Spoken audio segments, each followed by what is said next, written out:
Hey,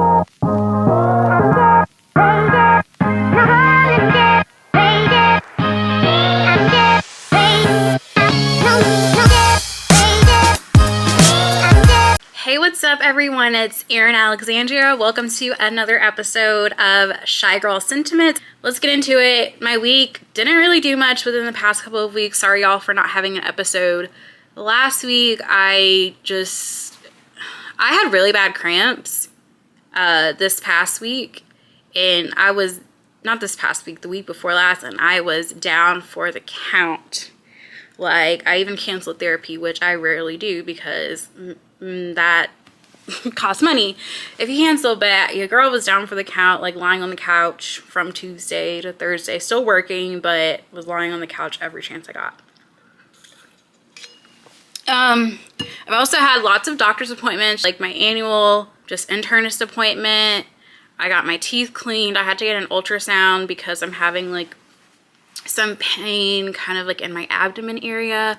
So yeah, nothing to be worried about. And I also had dinner with my friend Lauren. We had met years ago through a mutual friend, and we had said we would get together, and we kept on running into each other in the city. Atlanta is big, but it is also very small, so we ran into each other a number of times, and we finally got dinner on Wednesday. So that was so fun. But yes, let's get into rapid fire hot topics. So first thing, Meagan Good and Jonathan Majors made their red carpet debut last week. Meagan said, both Meagan and Jonathan, I believe, said that they are very much in love. And I'm just like, Meagan, girl, like, I hope we know what you're doing. And this just seems like, I feel bad because I feel like no one is rooting for them. But it is really hard to root for someone with Jonathan Majors, considering he is still waiting for his court sentence. So there's that. The Kardashians season 5 had their teaser. The premiere of season 5 starts May 23rd on Hulu. Full transparency, I've only seen a couple of episodes of both Keeping Up with the Kardashians and the new Kardashians because I, quite frankly, haven't really been into them.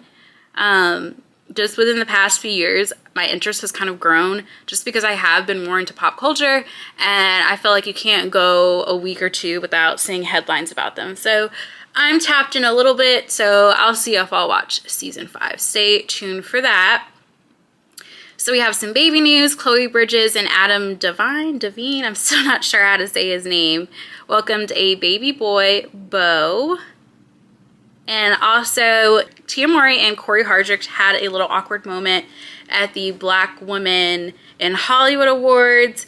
She was kind of giving an interview, like mingling, chatting with people, and they saw each other. They were a few feet away from each other, and it was like they were like, hi, and they didn't know if they would go in with a hug. Like, it was just awkward. A lot of people were like, oh, y'all are making it more than it is, but you have to admit, if you go look at the video, there is some awkwardness. But I'm thinking maybe they just either didn't think that they would see each other there, or Tia wasn't expecting Cory to be there. But yeah, that video was a little funny. Camila Cabello went on Call Her Daddy last week. Yeah, she went on Call Her Daddy last week, and she talked a little bit about the rumors that her and Drake hooked up. So if you didn't know, her and Drake were seen in Turks and Caicos a few months ago, and a lot of people were like, okay, what is going on here? And she basically explained it that she has been working on new music, and she sent him her new album. And I don't know, she was like, I DM'd him and was like, I really want you to listen to my album. She said she had been listening to Drake during her writing process, and then she just skips to, and then we were in Turks and Caicos, and it was a work trip. So I'm like, okay, did he listen to the album in Turks and Caicos? And there is a photo and I believe a video of them on a boat, and they look kind of cozy. And then I think someone submitted to Dumois that they were around a group of people, but Drake was only seemingly interested in being with Camila. So that is interesting. And then she also talked about getting back together with Shawn Mendes briefly last year around the time of Coachella. They were seen together. They were seen kissing seen kissing and dancing and spotted throughout the weekend. And she basically was just like, I'm very impulsive. I'm an impulsive person. She kind of is like, okay, if something is on my mind, I need to say it, do it, whatever. And she says, like, if someone tells me don't do something, that just makes me want to do it more. And so I believe they dated for a couple of months, and she said they kind of just came to the conclusion that it wasn't going to work and they didn't need to force something. So yeah, that's the tea on that. And then if you didn't know, Camila is blonde. I don't know how to feel about it. The first few pictures that dropped of her blonde, she kind of looked a hot mess, but then she was at, I believe, the Vanity Fair Oscars party after the Oscars, and she looked pretty good there. And the last rapid fire hot topic is Lupita Nyong'o and Joshua Jackson. So they went on vacation for Lupita's birthday. There's a bunch of pictures of them in the ocean, on the beach, very much PDA. There were rumors that they first started dating because they both attended the Janelle Monáe concert together. And then there was also a paparazzi photo of them going to the grocery store, and she was kind of hiding in the passenger seat. So yeah, it's kind of messy because Joshua Jackson was just married to Jodie Turner-Smith. So yeah, that is some tea, and clearly he has a type. That is it for rapid fire hot topics. All right, so award season is quickly coming to a close, and we had the Oscars as well as the NAACP Image Awards within the past week.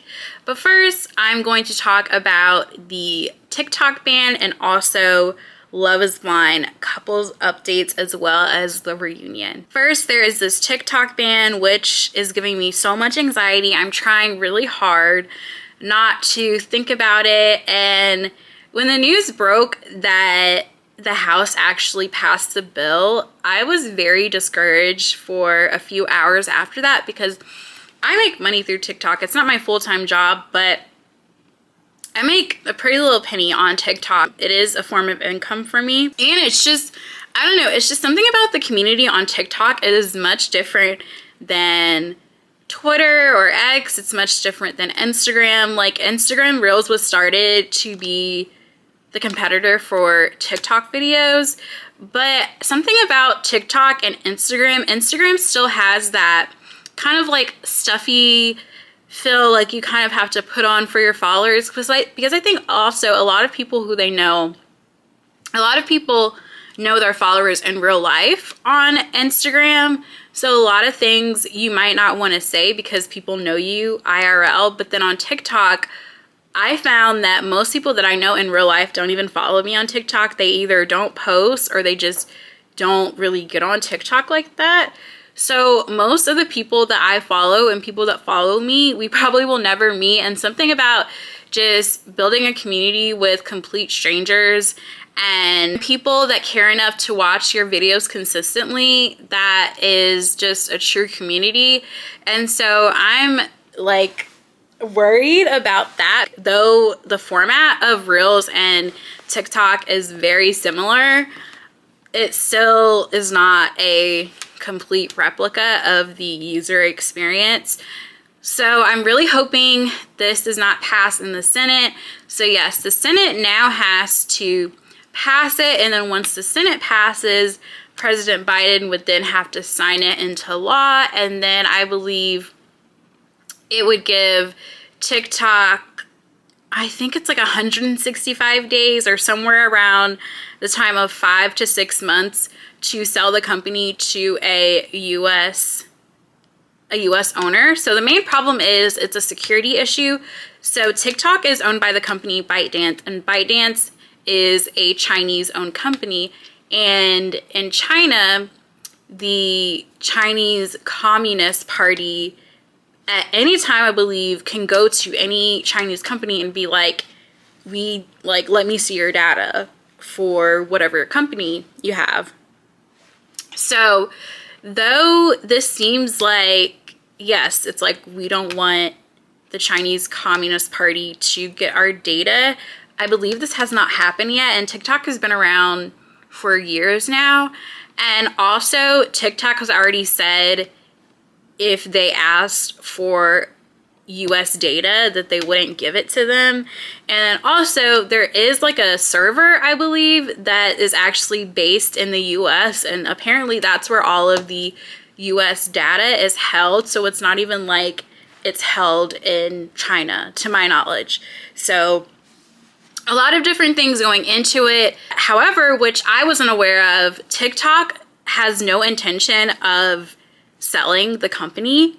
So I believe if the ban is enforced, if it passes through the Senate and President Biden signs it, it looks like there won't be any TikTok in the US. And that sounds a little drastic. So I'm hoping that they would change their mind or come to some conclusion, because I believe the stat is 170 million people are on TikTok in the US, and about 7 million people use it to promote and sell things for their business. So it would be a huge hit to the US economy. And then there's also TikTok headquarters, I believe, in LA. I'm not sure if they have headquarters in New York. I believe it's just LA. But they have like a full staff here. And there's some people who that is their main form of income. Like, they make content and they get paid by the app. And then they also do paid partnerships with other brands and company. So that really is how they're getting their money. So just from an economic standpoint, it doesn't make sense for the Senate to pass it. And a lot of people are thinking like, okay, it's just a lot of older people like who don't understand TikTok, and like they just think it's like a silly little dance app. When I tell you, I rarely scroll just because I get distracted, but when I scroll, I barely see dance videos. It's usually people talking, explaining things, get ready with me's, like that. The dancing is so far gone.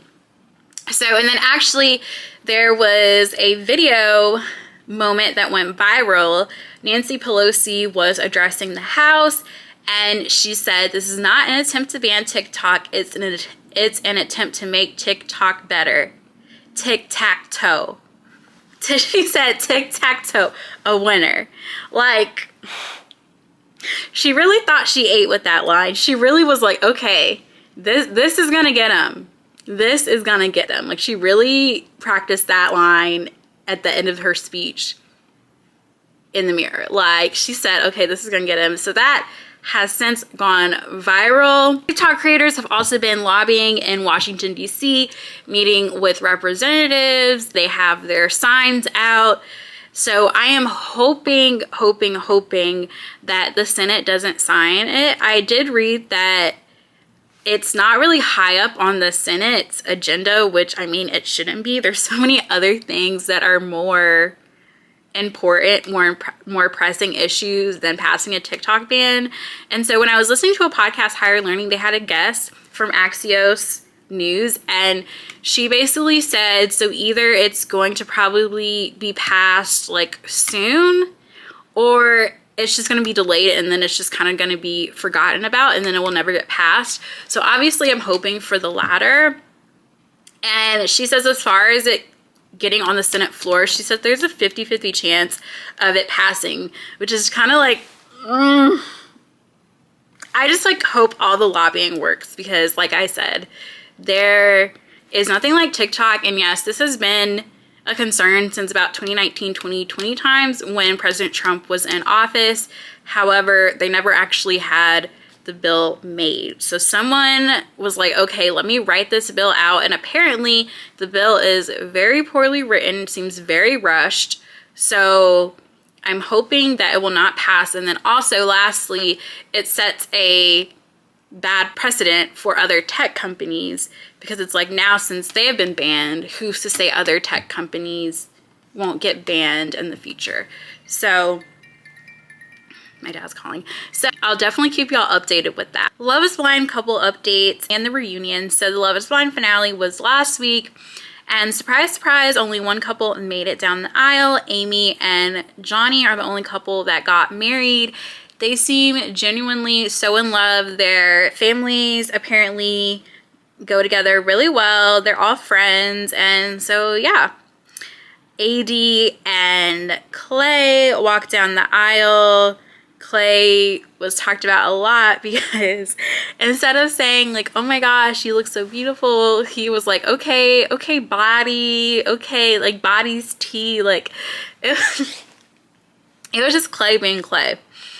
So AD said I do first. And then I thought that Clay was going to say no. He did say no. He said all the things that he had to say, and I think he said it would be irresponsible for me to say yes. And it was wild because Clay really thought that AD was going to be like, okay, and like right away in the sunset with him. But she was basically like, I don't want to talk to you. Her family was devastated. They talked for a little bit. And they had a really good conversation. They showed a really good conversation of Clay's mom and dad. Clay's dad was basically like, he just needs to get a good woman. And she was like, well, you had a good woman and you didn't treat me right. So yeah, so that was a really good conversation for them to show. I'm happy that they kept that in the finale. So all in all, the finale was kind of boring just because there were only 2 couples who actually made it down the aisle. Chelsea and Jimmy broke up before the weddings, and then Laura and Jeremy broke up probably like a week or 2 before the weddings, and then Kenneth and Brittany broke up shortly after coming back from the couples vacation. So that was the finale. And as far as the reunion, I felt like the first half was really good. Nick Lachey and Vanessa Lachey were actually very good hosts. The last reunion, they were just not the best host. The biggest thing from the reunion is that Sarah Ann and Jeremy are living together and they are dating. All they needed to do was hold themselves accountable, and they just could not even do that simple thing. Like, that was just what was so annoying to me. Laura was at the reunion, but she was there via Zoom because she was in Barcelona for work. So Laura got to say her piece. I was just giving Sarah Ann and Jeremy the side eye the whole time. Like, I don't know, it was kind of giving Victoria and Greg at the Bachelor in Paradise reunion, and how she was engaged to Johnny, and then her and Johnny broke up, and then like shortly after she started dating Greg, and then Greg was at the reunion. Like, I don't know, it was kind of giving like those vibes, like we're happy so like no one can rain on our parade. So they just seemed just ugh. And then also Trevor. So if you don't remember, Trevor dated Chelsea in the pods, and Chelsea was deciding between Jimmy and Trevor, and she ultimately chose Jimmy, and she was kind of like regretting it after the pods and seeing him at that lake party. However, after the show had aired, his, I guess, previous girlfriend posted screenshots from text messages that they had between each other, and those text messages are tea. Like, basically he was saying that even though he was going on the show, that he had to make it pretend like it wasn't real. And let me just pull up the text messages. Okay, so during the reunion, Nick and Vanessa began the conversation by pulling up the text that Trevor allegedly sent to his girlfriend, which read in part, "I love you more than anything in this world, and I'm going to marry you. And I hope you know how much I love you." And had to pretend that this wasn't real life to say anything I said. And then afterwards, this man was so shook. He was speechless. He did not know what to say. He said, "I had a whole thing planned to say, I don't know. I was not dating her technically. I never said, will you be my girlfriend before the show started, but obviously we were close." He goes on saying, she was a typical girl I'd go for in real life. I told her before, I want to go on this to try and experiment with something else. There's just no justifying that. That sounds effing horrible what I just said. I wanted to do this. I wanted to meet somebody that I wouldn't go for in real life. That's effed up. And then he went in with the mindset of, I will find someone, I want to try it. He goes on to say, I don't effing know. There isn't an answer for that. When Nick pointed out that Trevor said he loved his girlfriend before entering the experiment and that a man wouldn't say that to a woman he wasn't serious about, Trevor attempted to reason. I did care about her. Her and I were so effing toxic. I'm toxic as well. I admit that. I need a lot of therapy. I know I effing need to change. I don't know what you want me to say. Trevor's ex, Chelsea Blackwell, also got a moment to address him about the betrayals thing. I'm definitely not here to grill you by any means. It didn't work out for us. I had this intuition of why I didn't pick you and I couldn't explain it, but now I can't. Girl, what? And honestly, I would have read him for filth. I would have read him for filth. He also argued that he became very invested in the experiment and with Chelsea. When I left, I was a effing emotional wreck. It was way worse than what was shown. As he started getting grilled, Trevor asked if he could leave, but the conversation continued on. At one point, Trevor was asked if his heartbreak was linked to the fact that he had to leave the show, which he denied. He says, I didn't care about leaving the show. I did come here for good and bad reasons. I don't know what that means. I can't take back that I went on the show. I'm glad I went on the show because it taught me a lot about myself. He also offered to provide Chelsea with any clarity you need off camera, which she said she appreciated. Nick then brought up the fact that participating in Love is Blind is a once-in-a-lifetime opportunity, noting that he and Vanessa believe in it, as well as the select alumni who attended the reunion. Setting the record straight, Nick added, what we can't tolerate and won't tolerate is people coming here for the wrong reasons. Motivated by fame, motivated by boosting their social media numbers. Like, he did not come here to play. He says, noting it's not fair and just wrong. We've got to call you out for it. So Trevor, I know you asked to leave. You can leave now, man. And then he walked off. So yeah, that was intense. But yeah, that was Trevor's story. So AD and Clay, they did not address if they were dating. AD did kind of drop the bombshell that her and Matthew from the pods went on 2 dates. She said the second date he cooked for her, which is very intimate in my opinion. And that's just interesting that she even, I can't remember who said reached out to who, but that was wild to me because Matthew he was the one who was accused of telling 2 different girls the same thing about wanting to leave with them and like leaving everything behind and needing to ask their dad for permission. Like basically word for word was telling AD and this other contestant Amber the same thing. Clay talked a lot about how he is in therapy, he's working on himself, and even he has like shopped around to make sure he had the right therapist. And he also said that AD was the love of his life. And it's kind of like, where is this coming from? Like, what? Okay. So people are still kind of looking at Clay like with the side eye. I think that Clay wants to be with AD, but I don't think AD wants to be with him. I think she likes the attention. She went on Nick Viall's podcast. I haven't listened to it, but I saw a clip where she was like, they play a lot. Like she said they're flirty friends. And just like if they're out, like they'll be touchy feely and they flirt, but like they're not actually ever gonna get into a relationship. And I'm like, child, that's messy. Brittany and Kenneth are apparently best friends, whatever that means. They said they talk every day. Kenneth is a principal, so Brittany said she has gone to his school and met some of his students. And they said that once the 2 of them move on, it's going to be interesting figuring out their dynamics since they are very close. And that is it for the couples on the show. And then lastly, Jessica from this current season, Izzy from Love is Blind Season 5, and Micah from Love is Blind Season 4 are all going to be on the new season of Perfect Match. That is a Netflix show, which is kind of like, I believe, Bachelor in Paradise. I didn't watch it last year.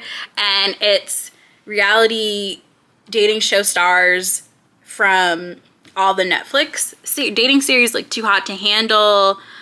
That's the only one that's coming up for me. Maybe The Ultimatum, I'm not sure. I didn't watch last season because the contestant who was going to be on there already had a boyfriend. Like, and the show hadn't come on and it wasn't someone from the show. I don't really want to watch this season because Izzy from season 5 also has a girlfriend. And so it's kind of like, huh? Like, yes, this might have filmed like a year ago, so it's not like he cheated on his girlfriend, but it's like ultimately the connections or potential connections that he makes while on the show, like that is not going to carry on into real life because he has a girlfriend. So clearly it didn't work out. So I don't know. The jury is still out if I'll actually watch it. That is it for our Love is Blind updates.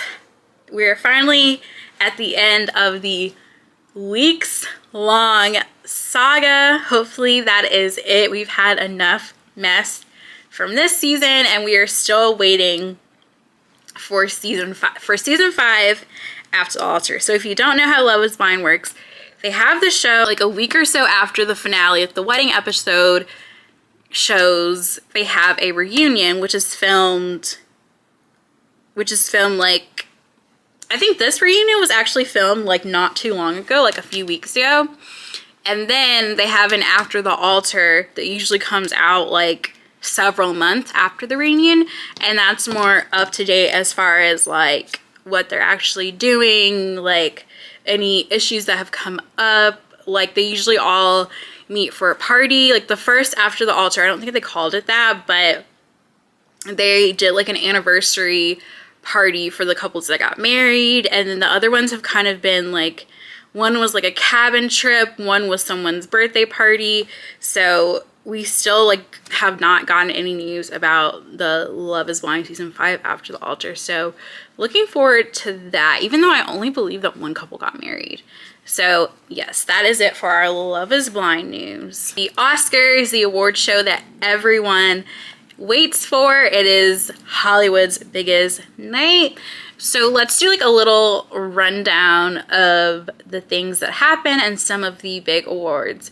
So first off, Vanessa Hudgens announced that she was pregnant at the Oscars red carpet. So she was one of the correspondents for the, I guess, like official ABC red carpet. And she didn't really do an announcement. She just showed up and she has a baby bump. That's like so bomb. Like that's such a bomb way to do it. And then also, like, I don't think she did it to get attention, but it's kind of like the first thing that someone will say to you when they see you're pregnant is congratulations. So I thought it was funny because everyone she interviewed, they would come up and they would be like, congratulations. And she'd be like, congratulations too, you're nominated for so-and-so award. So I thought that was a cute, fun way, definitely different. And I wonder if that is going to influence other celebs or artists or anyone in the public eye to just announce their pregnancy IRL instead of doing an Instagram announcement. I'm Just Ken, definitely the best performance of the night. It was so good. There were other cast members who were performing. He went out into the audience and sang with Margot Robbie, Greta Gerwig, and Emma Stone. I believe American Ferrera was also sitting with them. And then he also had a little moment with him and Emma Stone. Slash came out performing his guitar. That was just so fun. And I wasn't even like a big I'm Just Ken person. Like I was like, okay, like it was a cute number in the movie, but this was one of the best performances I've seen at an award show. Like, dare I say, of all the award shows I've seen, this was just very refreshing, very fun, just like so fun and so authentic and like just so Barbie. It was pink. I just loved all the dramatics and the production of it all. So a rundown of some of the awards. The Best Actress went to Emma Stone in Poor Things. The Best Actor went to Cillian Murphy in Oppenheimer. Best Song went to What Was I Made For? Billie Eilish and her brother Phineas. That was in the Barbie movie. Best Adapted Screenplay, Cord Jefferson for American Fiction. Best Supporting Actor, Robert Downey Jr. for Oppenheimer. Best Supporting Actress, Divine Joy Randolph for The Holdovers.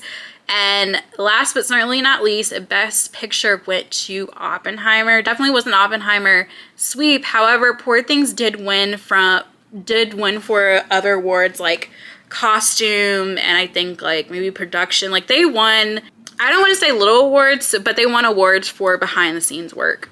It was interesting to note that Margot Robbie wore black and not pink. This was kind of like they were saying the last time that Margot Robbie would really be representing her role as Barbie in the Barbie movie. And she wore a black dress this whole time. For the most part, she's shown up to awards and events in Barbie pink, but she actually wore a black dress. So people have their theories as far as like, oh, that's like her like kind of throwing shade at the Oscars because she wasn't nominated for Best Actress, or kind of like this is the end of Barbie, so it's kind of like just like black. But I don't know, she looked great. Cynthia Erivo and Ariana Grande channeled wicked characters. Ariana Grande wore Glenda Pink and Cynthia Erivo wore Alphabet Green, if that's a thing. And that was fun. They presented Best Song, so that was a nice little touch. And then John Cena came out and read an award, and he was like naked. I don't know. John Cena, like, he's so gimmicky to get to me. Like, he doesn't do anything for me. Like, whenever I see him, I kind of roll my eyes. I kind of felt like this with Terry Crews for the longest time. Like, I just feel like they're very overexposed and kind of like sexualized. Like, you would not have a woman go out there being naked. And so I don't know, it kind of like made me uncomfortable, and I just thought it was kind of stupid, if I'm being honest, of him coming out and being naked. I think it was like an ode, because like one of the wildest moments in Oscars history was like someone went streaking at the Oscars once. Like they just like ran across the stage. So I don't know, that was just a weird segment to me. A weird part of the awards. Renee Rapp did her launch her relationship with her girlfriend Toa Bird at the Vanity Fair Oscars party, and Sabrina Carpenter and Barry Keoghan also attended the Vanity Fair Oscars party. They took a picture together, and he was also wearing a Sabrina friendship bracelet. If you didn't know, she is opening up for Taylor Swift and her Eras tour right now. So the NAACP Image Awards were on last night. Let's get into those. Queen Latifah hosted. I actually really love when she hosts things. She's a great host. I wish she would just be like named the official host for all of the awards, because she always does a great job, and she also looks great with all the outfit changes. So New Edition was inducted into the NAACP Image Awards Hall of Fame. So that was nice to see. Donnie Wahlberg presented the award to them. If you did not know, a New Edition helped to form New Kids on the Block, so it was kind of an ode to them. And he also made it a note to say that there would be no other boy bands without New Edition. Like, New Edition was the quintessential first boy band. So there is that. That was a really nice thing to say and to note. Entertainer of the Year went to Usher. Outstanding Motion Picture went to The Color Purple.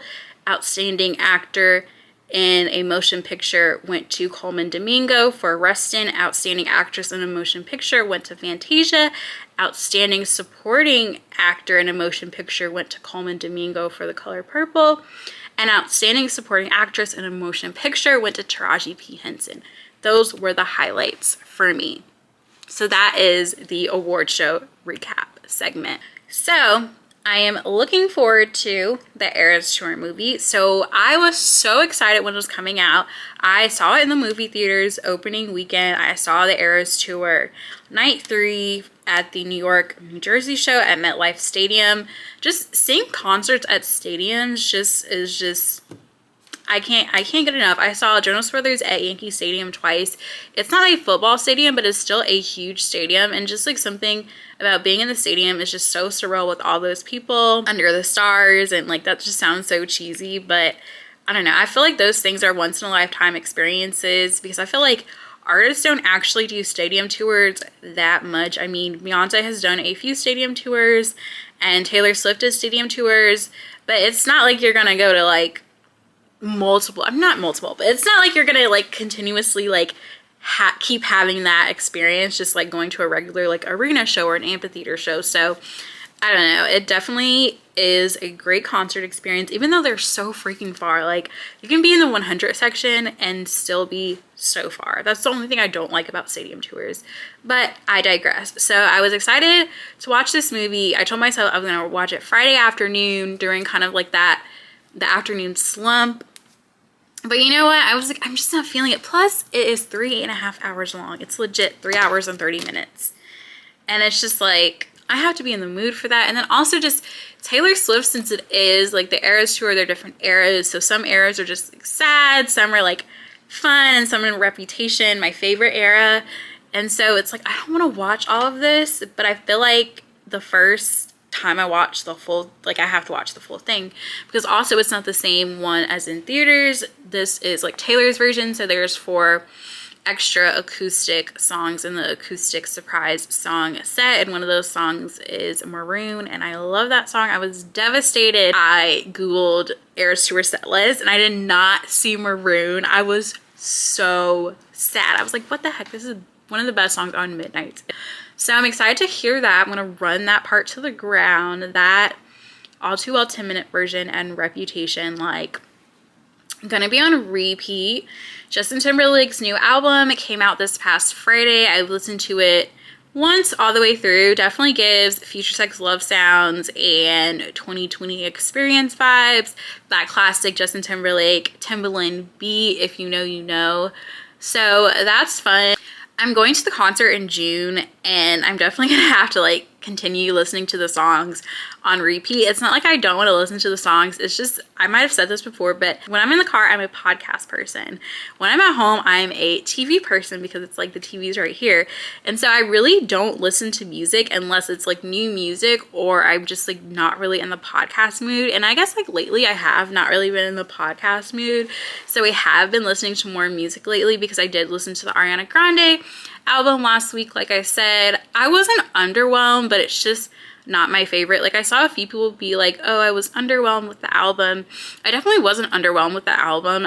The songs just haven't grown on me, I guess, but I don't know. It's classic Ari. I was kind of worried that it was going to be like a all house music vibe, and that's not really my vibe. So I was happy that Yes and was kind of the only song that like wasn't in her traditional like R&B, if you want to call it, like pop genre. So I was not let down with that. Also, even though it is several months away, or I guess like a couple months away now, because we're about to be in April soon, the new Inside Out movie is coming out in June. I loved Inside Out, the first one. So good.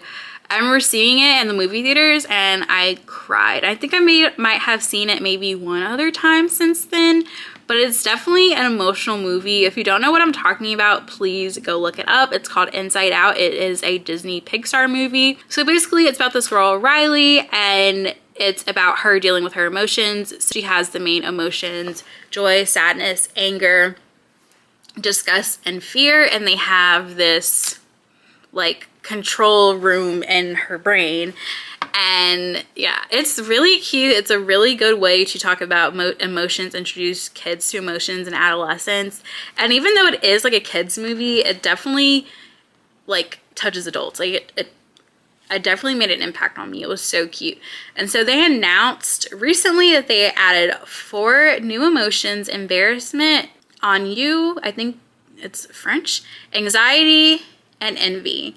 So obviously everyone knows what embarrassment, anxiety and envy are. Ennui is like boredom. In the new movie, the new emotions arrive, and the emotions that are already there have to figure out how they are going to work with the new emotions. So I am super excited about that. I will actually be going to the movies to see that, like, no doubt, probably opening weekend. I hope it's really good.